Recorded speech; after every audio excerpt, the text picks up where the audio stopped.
José Luis Cerillo es el exdirector de Derechos Humanos de la ciudad de Mar del Plata y está en línea con nosotros y queremos agradecerle este contacto con QM Noticias. Cerillo, ¿cómo le va? Lorena Toso lo saluda. ¿Cómo está usted?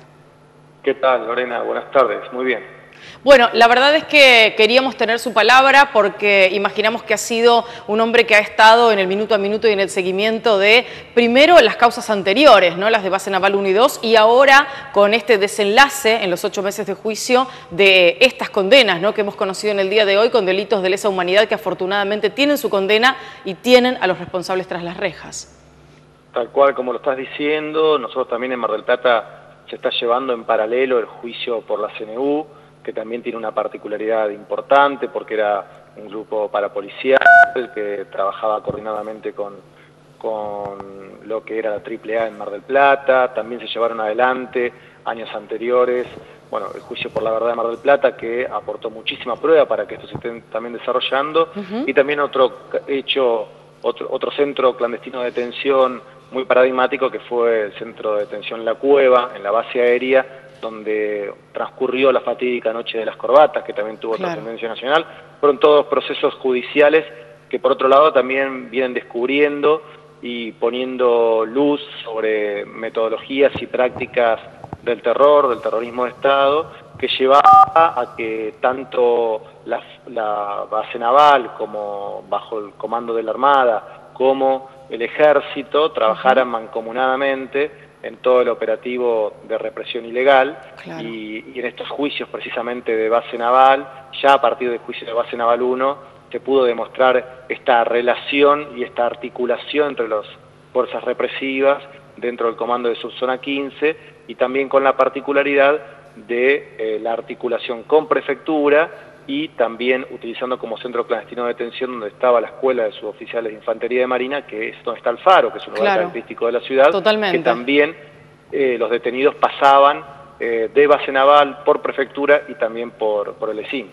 Causa verdaderamente escalofríos cuando uno escucha los relatos, y pensaba en cuánto de todo lo que se va descubriendo a partir de estos juicios, a partir de poner a estos hombres en el banquillo de los acusados y conocer las historias, aunque sean crudas, aunque sean duras, acerca de la enorme responsabilidad que por lo menos en los últimos años de la más cruenta dictadura que hayamos vivido los argentinos, han tenido la Marina, ¿no? Que en algún momento pareció haber quedado un poco soslayada a pesar de la figura de Macera, la Armada, perdón, y sin embargo, digamos, todo esto que empieza a ocurrir y que empieza a encontrarse a partir de estos juicios, que son juicios largos, que son juicios de gran profundidad, empiezan a contarnos un poco la historia más, si se quiere, más oculta de parte de lo que ocurría en esos años negros, ¿no?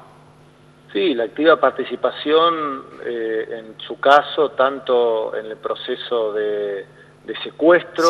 como en los procesos de detenciones y traslados hacia adentro de los mismos circuitos represivos, y una tercera etapa que se daba con o bien la puesta a disposición del PEN, o en una gran mayoría de los casos a partir de la eliminación, a partir de los vuelos de la muerte, ¿no? Y esa conexión también existente entre la base naval de Mar del Plata y la ESMA, no solamente para el proceso de eliminación a través de los vuelos de la muerte, sino también con las mujeres que estaban embarazadas en base naval, que también ya en los juicios por la verdad, pero luego con mayor detenimiento en base naval 1, se pudo comprobar también que las mujeres embarazadas fueron a dar a luz a la ESMA, y luego de ahí desaparecieron, ¿no? Impresionante, verdaderamente, cómo la historia va contándonos muchos datos, muchos de los cuales hemos conocido y sabemos por otras historias, pero otros que se van aportando a partir de estos nuevos juicios. Quería consultarle, Cerillo, si de los que estaban sentados en el banquillo de los acusados, algunos de ellos ya tenían condenas anteriores por delitos de lesa humanidad, o si era la primera vez que estaban sentados en ese banquillo. Imagino que ha habido muchos de ellos con otros juicios anteriores, con condenas anteriores. ¿Estaban presos ya? Sí, tal cual, la gran mayoría ya tenía prisiones domiciliarias. Hay que decir que de todas las condenas del día de hoy, solamente 3 van a cárcel común, el resto siguen con los beneficios que tenían de prisiones domiciliarias, pero sí es cierto que en estos juicios de base naval 3 y 4, lo que también se descubrieron y se pusieron ante la justicia fueron hechos que no habían sido investigados en las anteriores causas y víctimas que comienzan a encontrar una reparación siquiera a través de las condenas que hoy se virtieron, por lo menos unos 50 hechos que no habían sido investigados en los anteriores juicios de base naval y con esto se pudieron dilucidar. La verdad que hay que resaltar que si bien la Argentina tuvo escollos importantes, como muchos otros márgenes del planeta, en todos los procesos de averiguación y de castigo de la participación del Estado durante los distintos procesos dictatoriales y en nuestro caso durante el terrorismo de Estado, desde aquella decisión política de anular las leyes de obediencia a vida, punto final, y que luego fueron convalidadas judicialmente, hemos podido avanzar, aunque tarde, aunque muchos de los represores ya físicamente no se encontraban porque habían fallecido, sí se pudo avanzar en muchos de los casos con todas las dificultades probatorias que implica probar un hecho 40 años después de haber ocurrido, y también hay que decirlo con víctimas que en muchísimos casos han tenido que declarar en 4, 5, 20 oportunidades en distintas etapas que han suscitado en distintos juicios por haber estado pasando por distintos centros clandestinos de detención, pero que pese a todas esas dificultades el país ha seguido en esa senda de castigar a quienes han cometido estos hechos tan atroces. Y me parece que en ese lugar resaltar una vez más que la Argentina vuelve a ponerse al frente en el reconocimiento internacional. No es casual las menciones que hace el presidente Hollande de una política que viene ya hace 12 años en nuestro país. No es casual que también Obama haga algún nivel de referencia en ese sentido, porque es la República Argentina la que ha tomado la delantera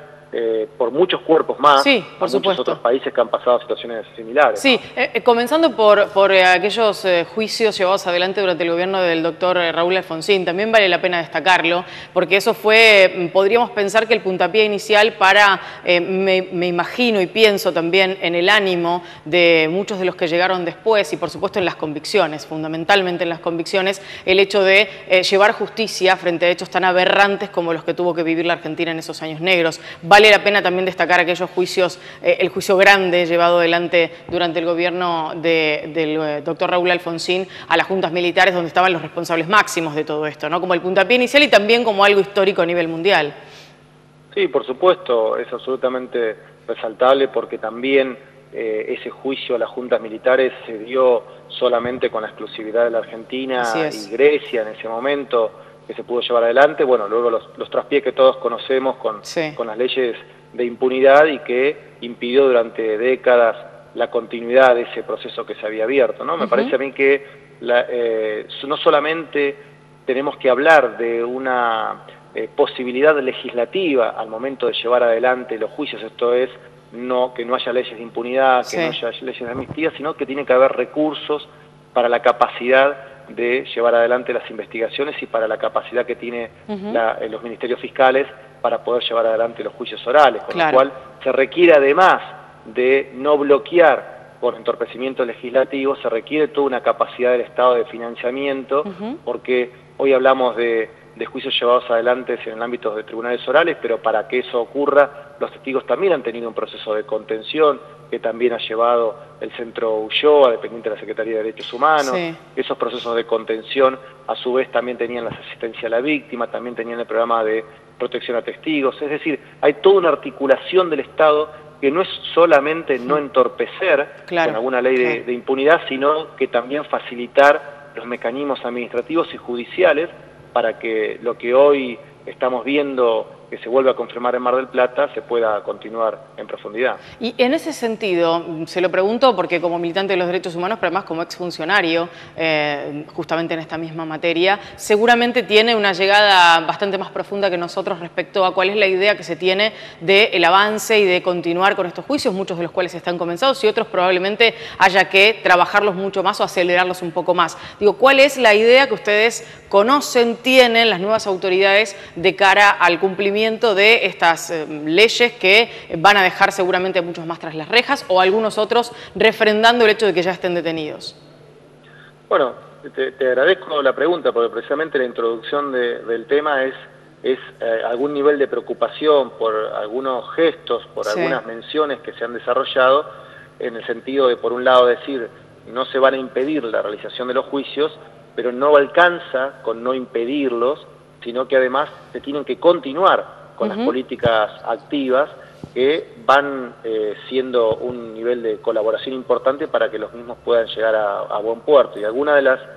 políticas que yo mencionaba recién, a partir de la Secretaría de Derechos Humanos de la Nación, son realmente, hoy a 40 años de estos sucesos, son realmente imprescindibles para que los mismos puedan continuar. Por eso es que no es solamente una cuestión de impedirlos a través de alguna reforma legislativa. Claro. Eso es esencial, por supuesto, pero si yo lo trastoco, si yo modifico, si yo suprimo planes que venían desarrollándose y que fueron los que por debajo, sin gran renombre, pero permitieron colaborar en que estas investigaciones se profundicen, bueno, sin ningún impedimento legal, pero estoy en los hechos impidiendo que la investigación continúe. Por lo pronto, con la falta de recursos o con la falta de voluntades para que algunas cosas se sigan moviendo en ese sentido. Mientras tanto, continúan los juicios que ya están abiertos. Así es.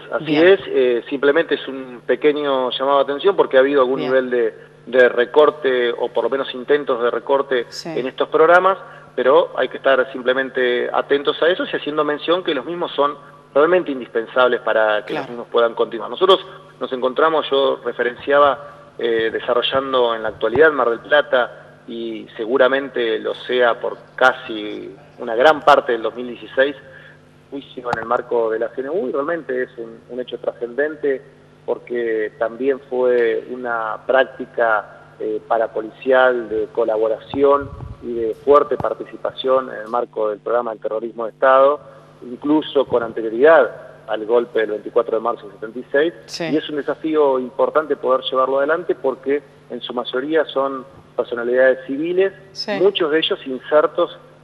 con fuertes vínculos en el marco del Poder Judicial en la actualidad. Es decir, no estamos hablando de militares a puntos de pasar a retiro, que han pasado a retiro, que han pedido todo tipo de poder, sino que muchísimos de los imputados tenían fuertes relaciones con el poder político y el poder judicial en el Departamento Judicial de Mar del Plata, y hoy están siendo sentados en el banquillo de los acusados, con todas las tensiones que eso produce. Por eso realmente es trascendente que esto esté ocurriendo, y esperamos que pueda continuar con absoluta normalidad como ha venido hasta ahora. Cerillo, quiero hacerle una consulta relacionada con parte de lo que usted mencionaba un poco al pasar, que fue el hecho de que el presidente francés François Hollande haya mencionado y hablado y destacado el trabajo realizado en materia de juicios por delitos de lesa humanidad y todo lo relacionado con los derechos humanos en los últimos años en su visita a la Argentina. Ha estado hasta hace horas nada más y ha tenido la oportunidad de encontrarse con abuelas de Plaza de Mayo y en una... la verdad, bien emocionante acto que se llevó adelante con esas flores que se tiraron sobre el río y demás. Digo, todo esto que puede parecer muy protocolar tiene una carga política de importancia. Le quiero preguntar concretamente por la visita del presidente de los Estados Unidos, Barack Obama, porque ha sido bien diferente la postura de ciertos organismos de derechos humanos respecto de una y otra visita, y además porque la fecha es coincidente con el 24 de marzo, con la fecha en la que se inició la más terrible dictadura que haya tenido la Argentina en nuestro país. ¿Cuál es la opinión que usted tiene o cuál es la opinión que tienen aquellos organismos de derechos humanos a los que usted representa y demás sobre esa visita y sobre lo que puede significar en este sentido, entendiendo que hay agendas internacionales que a veces pueden paradójicamente coincidir? Sí, claramente. Primero, con respecto a la visita de François Hollande y su decisión de encontrarse con las abuelas, yo creo que sin lugar a dudas precipitó que el señor presidente de la Nación reciba abuelas de Plaza de Mayo días anteriores, visita que le había sido requerida en varias oportunidades y encuentro que no se había producido. Yo creo que la decisión del presidente francés de reunirse hizo acelerar esos tiempos si es que en algún momento se pensaba desarrollar más adelante. Y con respecto a la visita del presidente Obama, ahí tenemos particularidades de importancia, porque todos los informes que se han podido recuperar de archivos de inteligencia en el marco del Plan Cóndor dan lugar a un rol muy activo de Estados Unidos en el intercambio de información y en la incidencia de cuáles fueron los mecanismos utilizados por el terrorismo de Estado en Argentina y la información requerida para llevar cierto tipo de operativos en el marco de toda Latinoamérica. Entonces, la información que todavía el Departamento de Estado de Estados Unidos posee en su poder es de vital importancia también para poder continuar con los procesos que se están dando en Argentina. Claro, en ese sentido también es interesante marcar que estamos frente a un presidente, por lo menos en sus políticas, en lo que respecta a lo público y hacia afuera, hacia el exterior, y en algunos de los gestos que ha tenido, terminando su mandato, también es bueno decirlo, bien distinto de otros, que probablemente pueda llegar a comprometerse con parte de lo que pueden llegar a pedirle las abuelas de Plaza de Mayo, si es que efectivamente se logra ese encuentro sobre el cual se habló algo, ¿no? La apertura de estos documentos sobre el Plan Cóndor. Pensando en un presidente diferente como es Barack Obama respecto de quienes estaban al mando de ese país de los Estados Unidos en aquellos tiempos. Sí, digamos, ahí puede haber distintas miradas con respecto a cuál es la posición en términos de política internacional de Estados Unidos, sí, y qué nivel de posibilidad de variación tiene el presidente a partir de toda la estructura del círculo del Pentágono y del círculo militar y toda la lógica propia de la Secretaría de Estado. Pero al margen de eso, también es cierto que, como vos bien referenciabas, se produce una fecha muy particular, que es el 24 de marzo, también a partir de la propia agenda del presidente, a partir de su viaje a Cuba. Lo que sí es cierto también es que sabemos nosotros que el 24 de marzo produce una movilización masiva en la Argentina, que sí, son los 40 años del golpe militar del 76, y entonces también ahí viene una cuestión de seguridad y de capacidad de poder expresarse con absoluta tranquilidad las organizaciones sociales, políticas y de derechos humanos por esta movilización de los 40 años, justo el día que fuertes medidas de seguridad se van a implementar por la presencia del presidente de Estados Unidos en Argentina. Entonces, también ahí me parece que hay una cuestión a tener en cuenta y a permitir que con absoluta libertad se pueda llevar adelante la conmemoración en una fecha tan característica como son los 40 años. Cerillo, quiero hacerle la última consulta y aprovecho que estamos en comunicación telefónica para poder conocer un poco más el panorama acerca de algo que es un fenómeno que se ha venido dando en los últimos años, lamentablemente, en Mar del Plata, y tiene que ver con la aparición de algunas agrupaciones llamadas neonazis. ¿Qué es lo que se sabe sobre todo esto y qué va a pasar con quienes están señalados como los responsables de golpizas en algunos casos, de pintadas, de roturas de lugares y de bares, y además del amedrentamiento de muchísima gente que quiere expresar sus libertades y no se les permite por la razón que sea, en líneas generales por cuestiones relacionadas con la elección sexual? Pero digo, ¿qué pasa con estos movimientos neonazis que han aparecido allí en Mar del Plata? Bueno, nosotros desde la Dirección de Derechos Humanos, cuando estaba a mi cargo, hemos sido unos activos representantes de las víctimas que se vinieron suscitando. Si bien los hechos, en algunos de los casos, son de comienzos del 2011, comienzan a tomar algún nivel de mayor notoriedad a partir del ataque que se produce al centro de residentes bolivianos de la ciudad, que yo llevé la denuncia adelante en la Fiscalía Federal en el año 2014, febrero del 2014. Estos personajes luego han tomado notoriedad pública por sus vínculos con la política, han sido grupo de choque cuando se trató la destitución de quien fuera la presidenta del Consejo Deliberante en Mar del Plata, y que hubo una situación, bueno, que tomó también notoriedad pública porque hubo una situación de golpes muy fuertes dentro del Consejo Deliberante, y luego grupos que a partir de mediados de este año han radicalizado sus acciones y incluso con mayor asiduidad, y han atacado tanto a militantes del colectivo LGTB, pero también a personas que integran grupos de tribus urbanas, como también a mujeres trans, como también a personas que en todo caso ellos entendían, no cumplían con su conducta de higiene social o sus reglas de normalidad para convivir en una sociedad, y fueron castigados. La verdad que de los hechos que han tomado Estado público, esto es importante decirlo, hay una cantidad de víctimas mucho mayor, que por temor, que por el fuerte terror que les han inculcado, no han procedido a hacer la denuncia, pese a que hemos tratado en aquella oportunidad del Estado hacer algún nivel de acompañamiento para que así fuera. Y ahora, en los últimos hechos, la situación se ha vuelto a radicalizar y ha tomado un nivel de virulencia muy importante. Yo particularmente represento a dos de las víctimas, a Javier Moreno, el último joven agredido en su bar. El dueño del bar, el dueño del bar, y a Martín Navarro, que es un joven que fue violentamente golpeado en todo su rostro, que las fotos también circularon a nivel nacional, que tuvo lesiones muy importantes distintos tipos de fracturas Claro. en todo el rostro. La verdad que los hechos son extremadamente preocupantes. Estuvo el INADI la semana pasada en Mar del Plata, este lunes tuvimos una entrevista con el secretario de Derechos Humanos de la Nación, la fiscal, la procuradora nacional, Gil Carbó, creó una unidad especial a partir de la unificación de las dos fiscalías existentes para investigar las causas que en su momento nosotros fuimos denunciando. Estamos con una expectativa muy alta a que la justicia comience a tomar medidas de forma más contundente para que son sindicados como integrantes de estos hechos, y en el día antes de ayer se procedió a la elevación a juicio por los primeros hechos originarios de 2011 y 2014 a uno de sus integrantes, situación que estaba siendo requerida desde el año pasado y que ahora el juez acaba de elevar a juicio. Pero muchos otros hechos más, con pluralidad de agentes intervinientes, están todavía en proceso de investigación y estamos esperando que en los próximos días haya algún resultado